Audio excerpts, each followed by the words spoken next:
Hey everybody, welcome back to Representation. Today we're going to focus on getting from Rhino and having all of our 2D stuff that we've drawn and bringing that into Illustrator so we can turn it into like a really good looking PDF or actual like printable drawings. So I'm going to go ahead and open up Illustrator. And what you want to start thinking about is the fact that we have drawn everything at 1-to-1 scale. So we were like, if the roof was 9 feet off the ground, we drew a 9 foot line, right? So um, now we need to think about it. That drawing that is 1-to-1 has to shrink down to some kind of scale that fits onto a PDF or fits onto a piece of paper. So to start off with, what we can do is just hit create new here off to the left. Illustrator gives us preset um, sizes of paper essentially that we can then put these drawings onto. So we're going to obviously have to think about the size of those drawings, what scale they'll need to be to fit onto the size piece of paper that we want to work from. So if you go up here to the top, you can pick print, and then you can click view all presets, and it's going to show us a couple different common sizes. You could also do a custom one and just start typing in into these left two width and right uh, lines of text. So we want tabloid today. That's an 11 by 17. So if you click tabloid, and if you ever forget, you can always just like click the one that you think might be it, and then change this unit drop down to inches, and then it'll show you what that size in inches is. And then you can also just Google different size pieces of paper.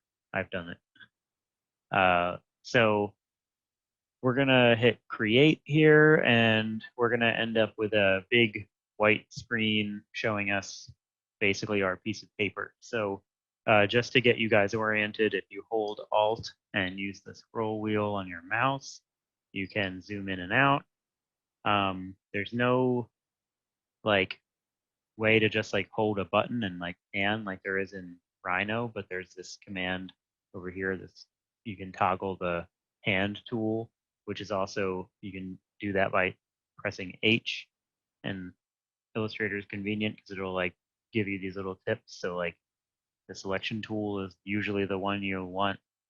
Um, just so where you can like pick the different lines and like change the way they're being shown, and the hand tool here just to like let us move back and forth. So if your window looks a little bit different than mine right now, one of the things that might be doing that is there is this kind of view setting, the workspace, I guess, settings over here. So I'm in Essentials Classic, and I usually work in this one.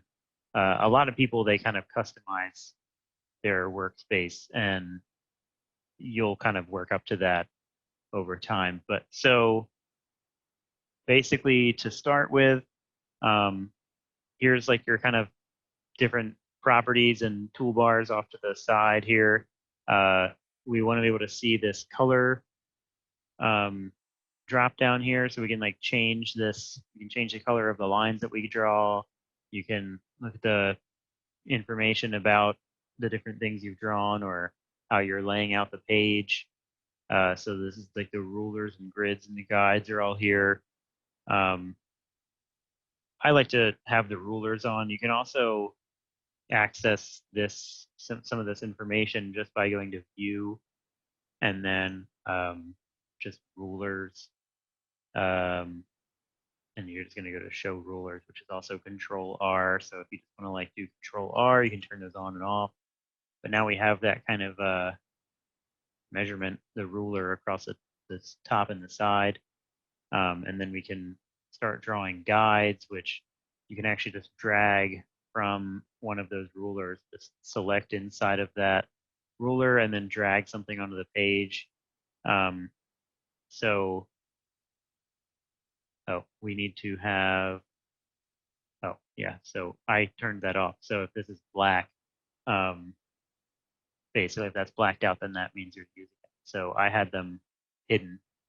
And so basically you just want to grab a few of these, and you can just, yeah, it's just like Rhino. You can select things by dragging a little window. Um, but so it'll also tell you up here about where that grid line is placed. So um, this is like a vertical line, so we know its location in terms of like the X direction matters. So like if you want to set up like 1 inch margin, and then like later on you decide you also want like a 4 inch horizontal line, you can just type those in. So those are super useful. I always use those to just lay out the spacing between different drawings. Um, the other thing is that we can probably end up, I don't know when we'll end up doing this, but I just double clicked on this icon here. And this is the artboard. So the artboard is like the workspace essentially. It's the page that you're working with. So we're on tabloid. You could switch to letter and just hit OK, and it'll change the size of the page that you're working with. But so you'll usually know what size you want to print on, or like if you're going with like digital stuff, then you can look at the actual just like resolution like you would for a computer screen. So let's go with tabloid for right now. And a lot of this stuff I'll start to show you as we get into creating the drawing for today. So where is this at? I need to find my drawing, and I'm going to just drag this into my screen over here. So this is what we're going to end up with. So I was actually able to just drag and drop this, which I actually didn't realize I could do that. But yeah, so I just like drag and drop this file on here, but we could also just do open, and then it'll let us pick our files that we've saved. So this is what we're trying to end up with, is something that has filled in areas for where the wall has thickness, has kind of graphical representation stuff for like what's happening at the floor. It has this dashed line showing what's happening above, like in the ceiling, like kind of like behind your view of where the height of this plan is taken at. We have doors. We have like the thickness of the door, sort of like just graphically represented, but not accurately represented. And then we have the swing path of the door is shown. And then all we needed to do to get here was just make sure that we took care of our layers and that we were just organized, and then we just selected the things on these layers.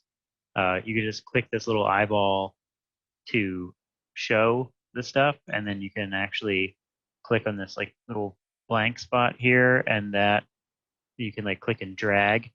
So I just like clicked in one spot and then I'm dragging all the way up. That's locking everything. And then you can just unlock one of the layers that you want to work with, and then just like you would in a Word document, you can hit Control A, and that's just going to select all of these filled areas that I created. So that's basically how you're able to create these things, just by like, and you can do it super quickly just by making sure that they're all closed shapes, that they're on the layers you intended them to be on. And then you'll literally just start messing with the line weight, which is up here at the top left, the color of the line, and whether it's filled or not.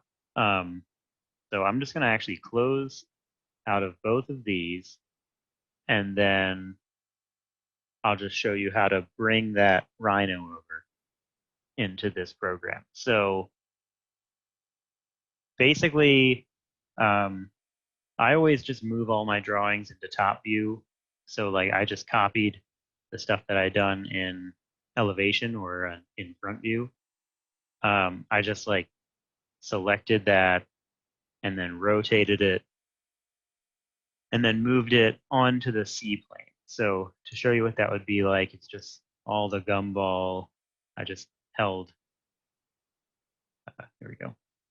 I just held Alt and then used this over here, this red ring on the gumball, and I'm doing Alt and Shift. And so that's making like a copy that's also rotating orthogonally.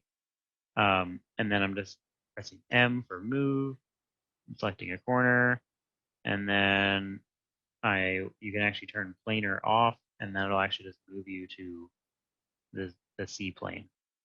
But so yeah, I did that over there. I'm not going to show you all, like bringing all of these drawings at the same time, but you can literally just bring all of the drawings in at once, and then we can set up multiple pages within one Illustrator document, or you can have like all separate files. So basically, let's show you guys how to scale things. So I copied the stuff that I have drawn here in the middle over to the right.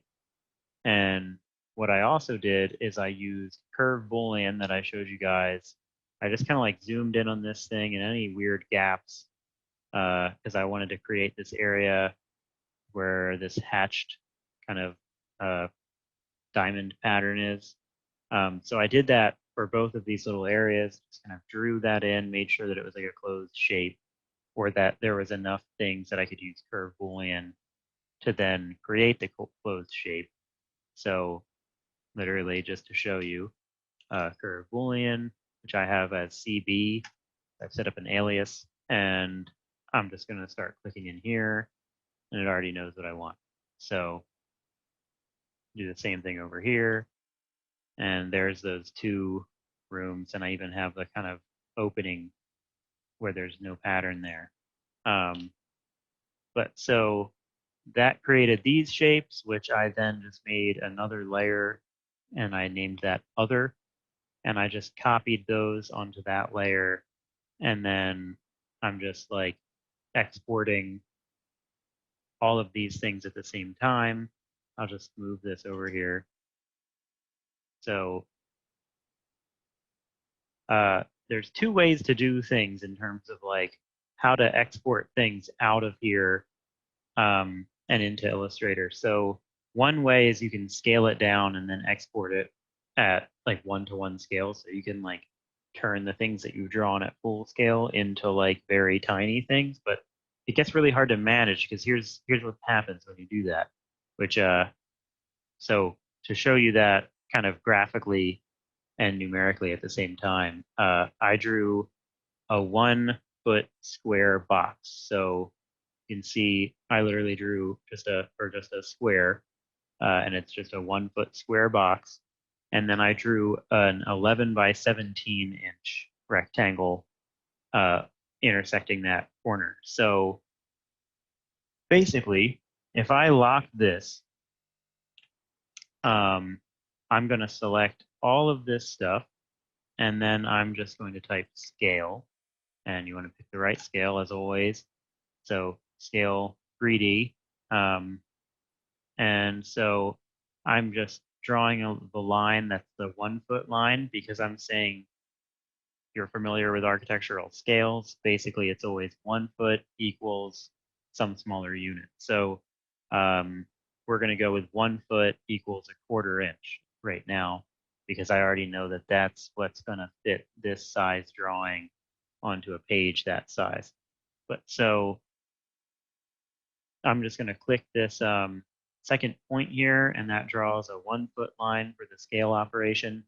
And then I'm just going to type on my keyboard 0.25 with a quote, which is 0.25 inches, so 1/4 inch, and now hit enter. And so you can already see that now these have shrunk and they mostly fit on this page, but they don't perfectly fit. You see this area, this outdoor space is actually cut off. So sometimes, we don't need to show that. Other times, if you're trying to do an overall plan, really get everything, then you might need to do this at a different scale. So I'm just hitting Control Z.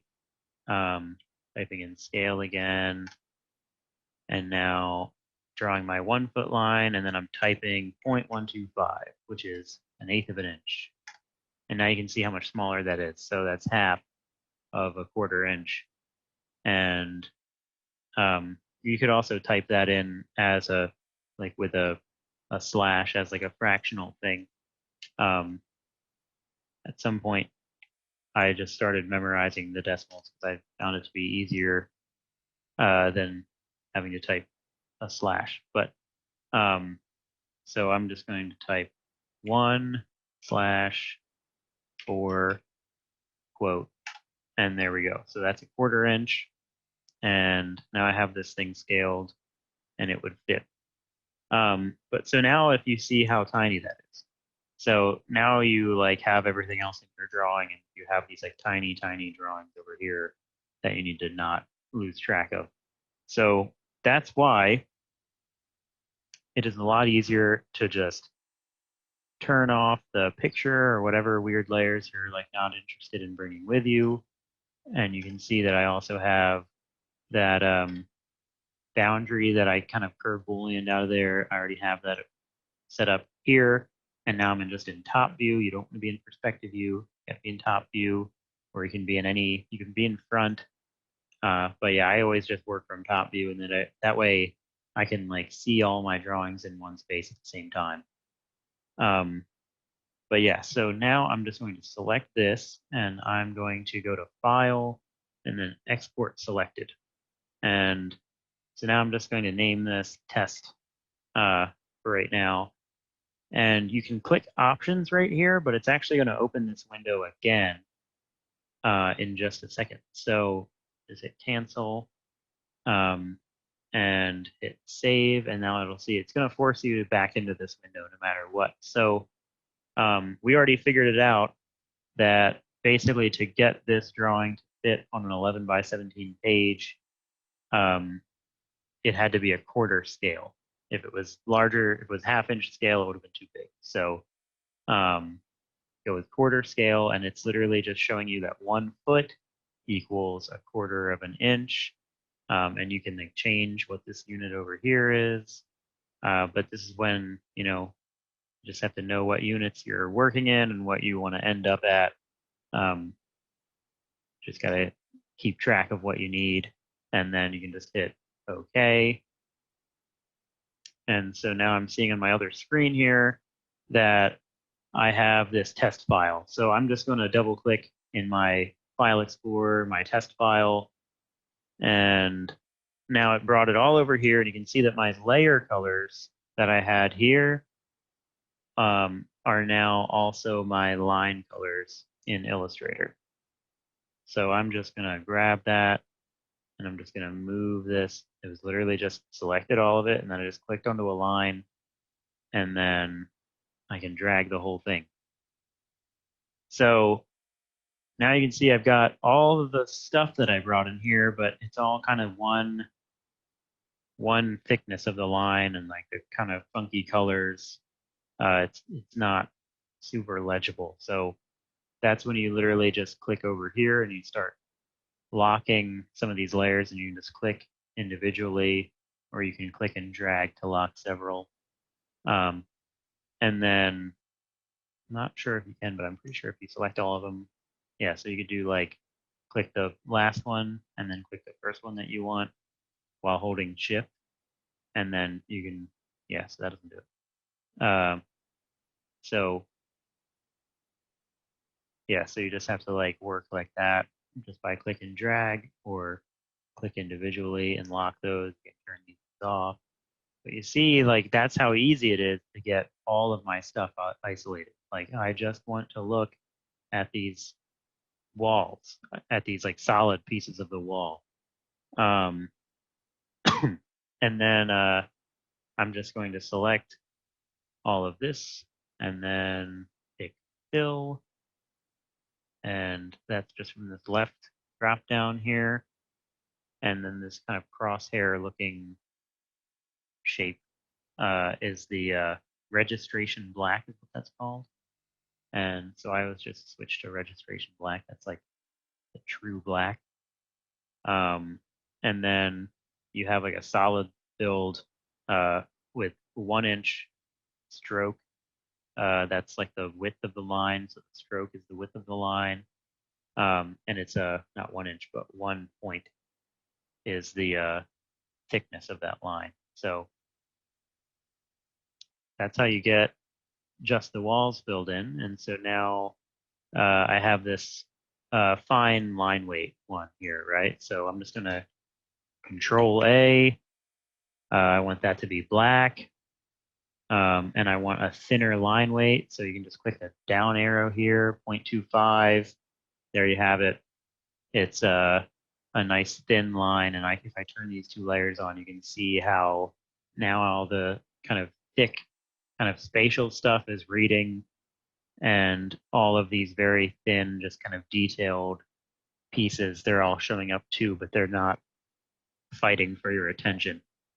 And so once again, I'm just going to have both of those locked.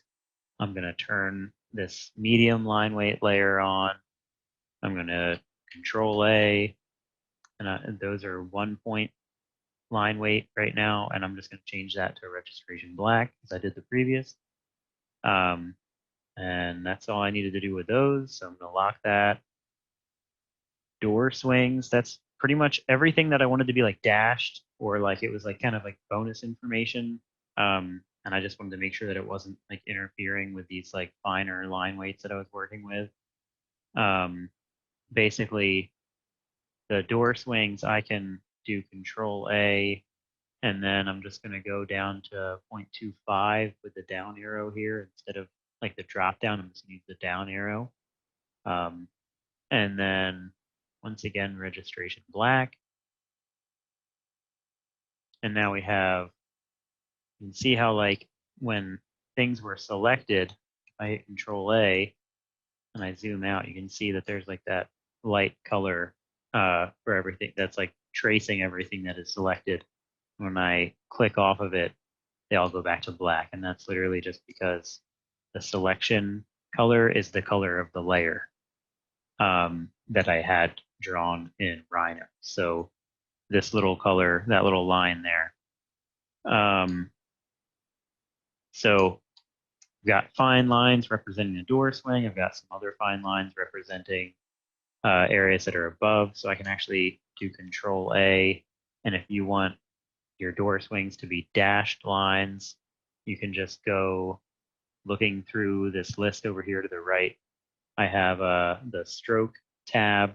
So I'm just going to click on that one, and then I'm going to click on dashed line. And now I can click or type in this first blank space here.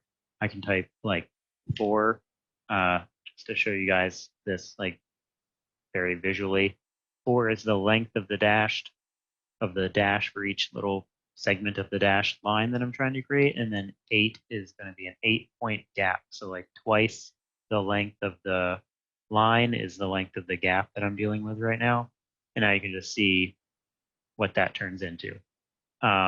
So the thing that I wanted to show you guys is basically like the things that I wanted to be dashed that were like they're like above the cut line of this section. Those are things that should be dashed. Like doors, some people dash their door swing lines. A lot of times people just show it with a very fine line. So at that point, then you need to like go through here manually and like kind of drag to select each piece of the door swing that you're trying to edit. And so then you can just like unselect those or like uncheck the dash box. And now all of those are solid. And then the things that are dashed above my cut line are reading as dashed lines.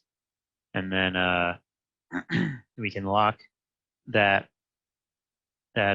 layer, and then we can take a look at the glass layer. So for right now, we really just don't want these to be the super light, like cyan colored line.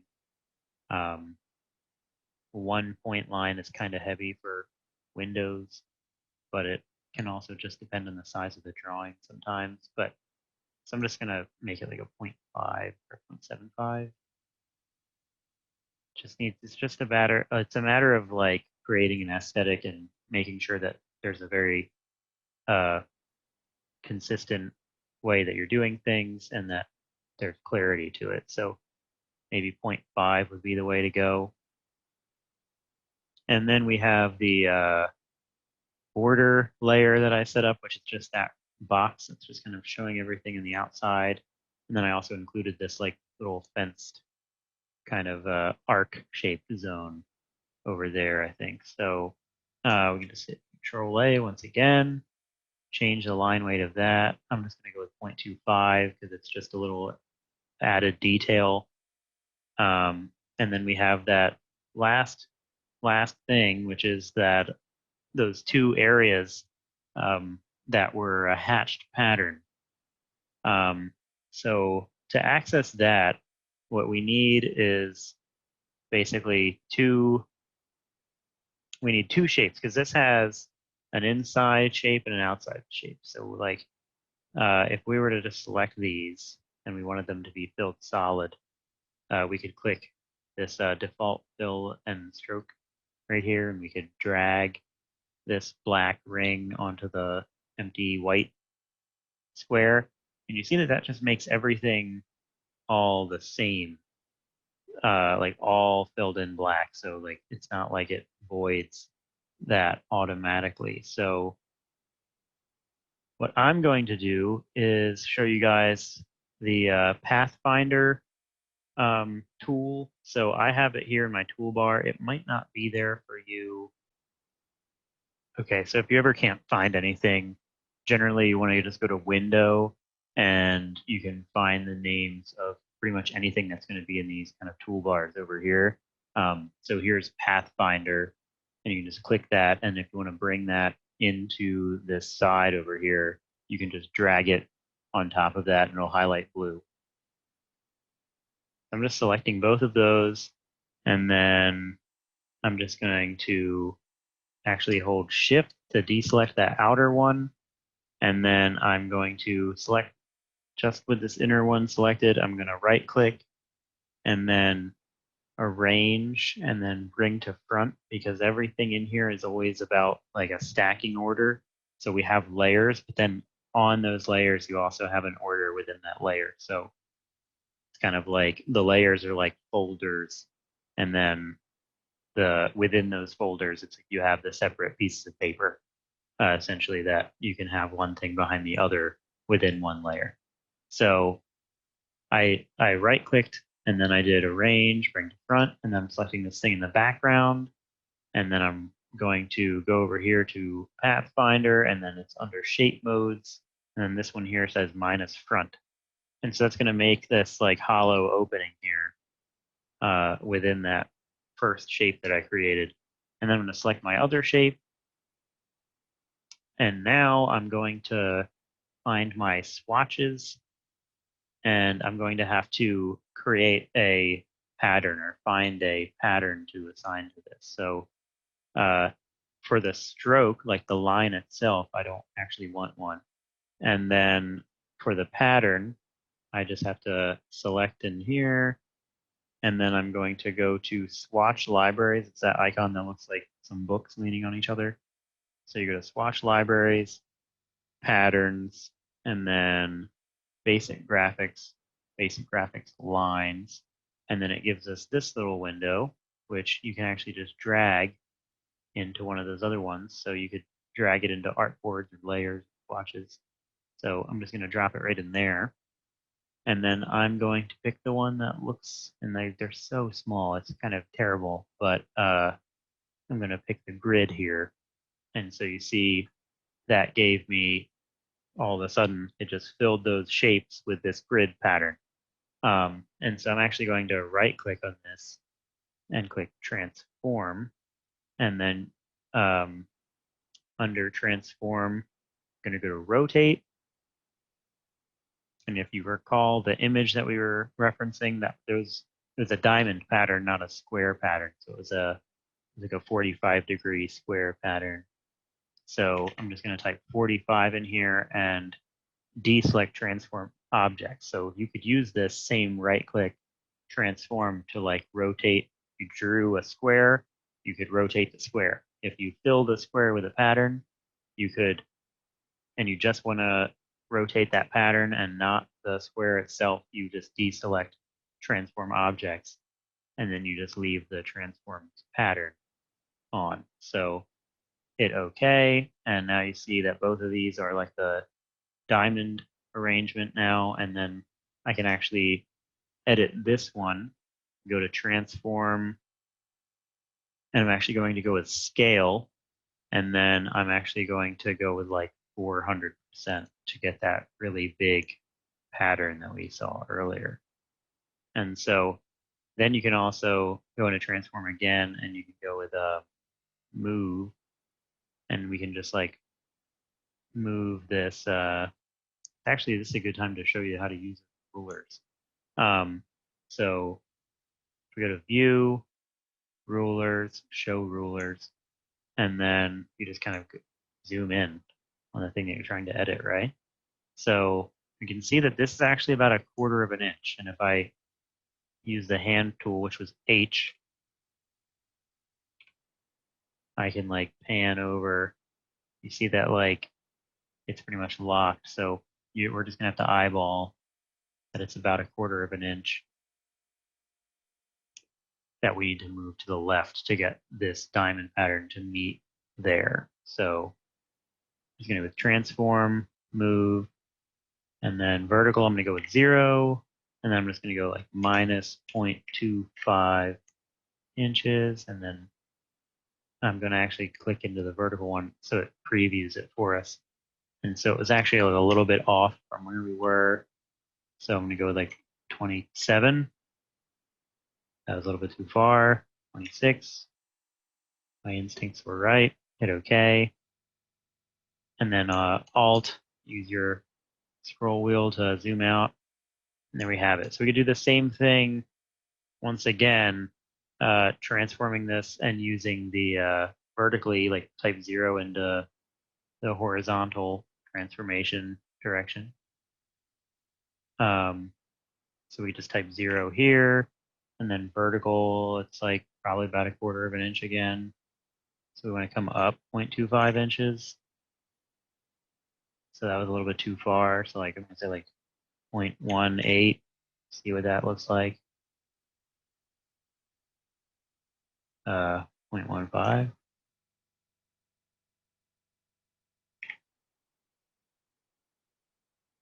Kind of trippy sometimes. So you just need to like play with it. That's why it's easier to like zoom in and try to get it right the first time too. Might need to do minus 0.25. A little bit too far. That's 0.15. Yeah, so we're getting pretty close. So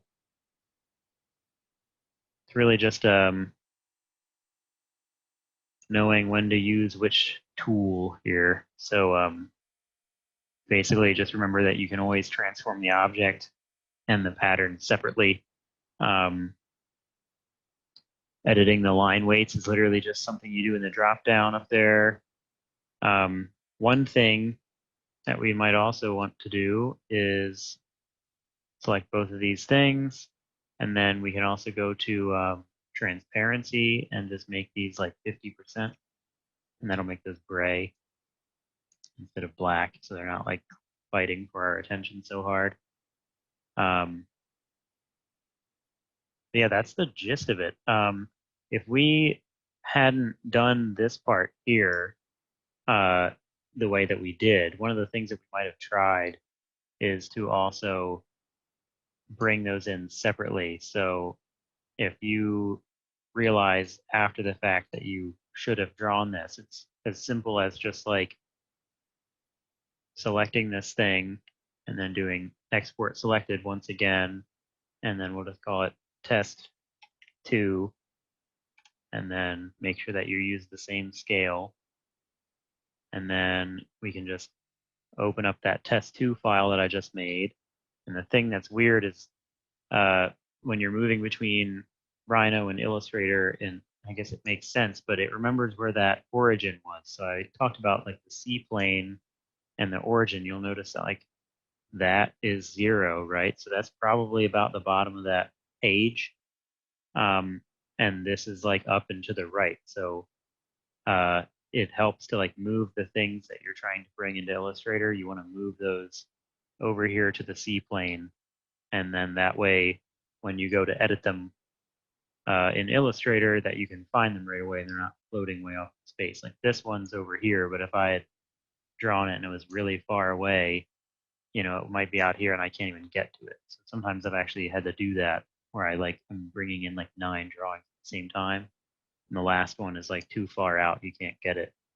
You can see that also, like sometimes the line work itself is like hard to see as you zoom out. It kind of gets very faint. So, but I'm actually just going to do Control C, and then I'm going to come over here and do Control V, and you see it just drops it in the middle of my page. There is a way to like drop something in the exact same place, and it's literally you can just go to Edit, paste in place, but just paste it where it already was. But the challenge then becomes like getting this to line back up just right. So, and there we go. That was another part of it. That's why you want your lines to be joined. If these are all separate lines, this would be an excruciating task.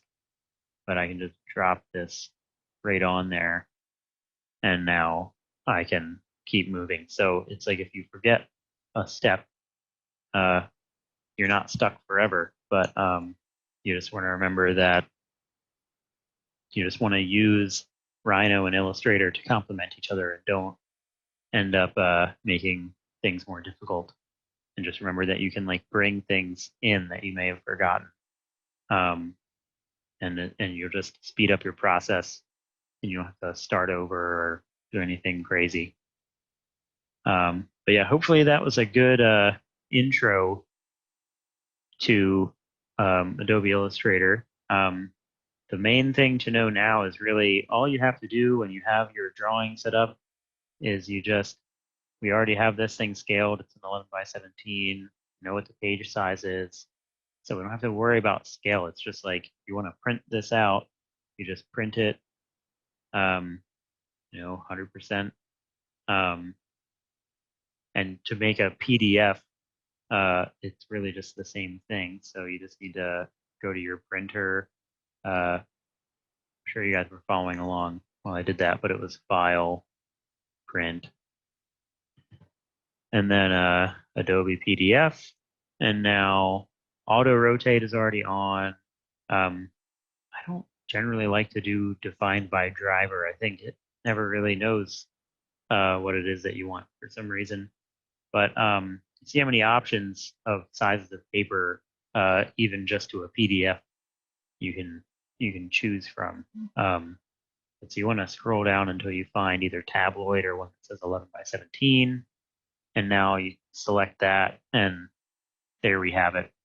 And you see it says 1 copy, ignore artboards. And it's also asking me, like, do I want to do more than one? Like all artboards or a range, but it's like we only have the one right now. But so we can go to like, I always just like check through these things every once in a while just to make sure like nothing looks weird. This is the one that I usually care about is graphics.